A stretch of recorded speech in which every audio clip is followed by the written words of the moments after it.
Sebuah desa asri di sudut kota, jauh dari riuh kota, tapi sangat dekat dengan hati. Kami datang membawa langkah yang belum pernah menapaki tanah ini, membawa rencana, membawa tugas, dan membawa mimpi. Sebelumnya, kami tak pernah tahu bahwa di sini kami akan menemukan lebih dari sekedar itu. Hari pertama kami bertemu, saling menatap, saling bertanya, apakah kami akan mampu menjalani ini bersama. Perlahan, jarak antara kami menyusut. Tawa ceria mulai terdengar, tangan mulai terulur. Dan Muneng menyambut kami seperti anak-anaknya sendiri. Kami belajar bahwa mengajar bukan sekedar menyampaikan kata, tapi juga mendengar keadaan.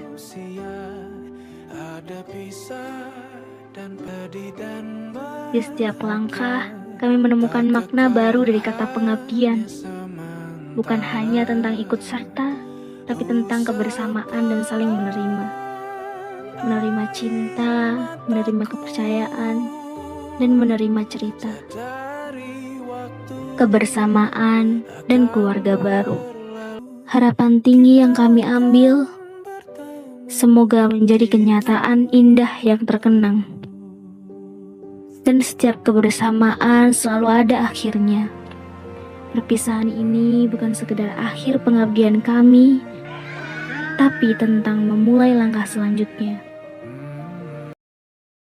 Terima kasih untuk setiap senyum hangat yang menyelimuti, untuk setiap pelajaran yang tak tertulis di buku kuliah, untuk setiap pintu rumah yang terbuka, dan setiap keramahan tulus yang kami terima.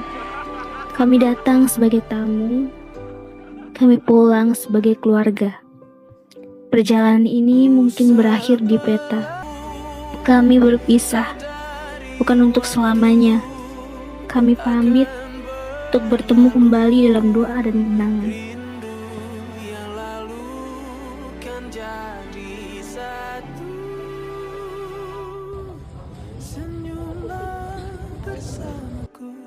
Sabarlah menunggu, kita akan bertemu di ruang baru. Kita akan bertemu di ruang baru. Awal mulanya berdiri TPS Tajuk ini, kita emang dari awal tidak punya rencana ataupun progres yang emang matang awalnya. Hanya saja dari awal itu kita tepatnya di tahun 2020 tempat pada waktu itu kita Indonesia lagi dilanda COVID ya waktu itu. Kita dibatasi dengan berbagai aktivitas. Cuman pada waktu itu saya berkumpul ngobrol dengan kawan-kawan.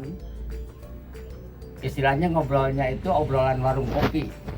Jadi waktu itu emang kita tidak punya rencana kita melakukan apa ya di saat masa-masa seperti ini. Aktivitas keluar juga kita tidak boleh. Akhirnya gimana kalau kita coba bersihin kampung kita, karena pada waktu itu kejadiannya ada beberapa warga yang emang melaporkan, "Pak, ini kebun saya pada dibuangin sampah ke kebun saya."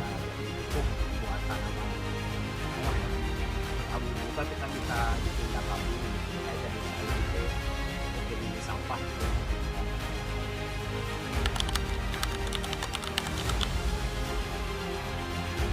Yang paling berarti dulu sih kayak gini, jadi pandangan masyarakat tuh ke kami terutama saya sama enggak.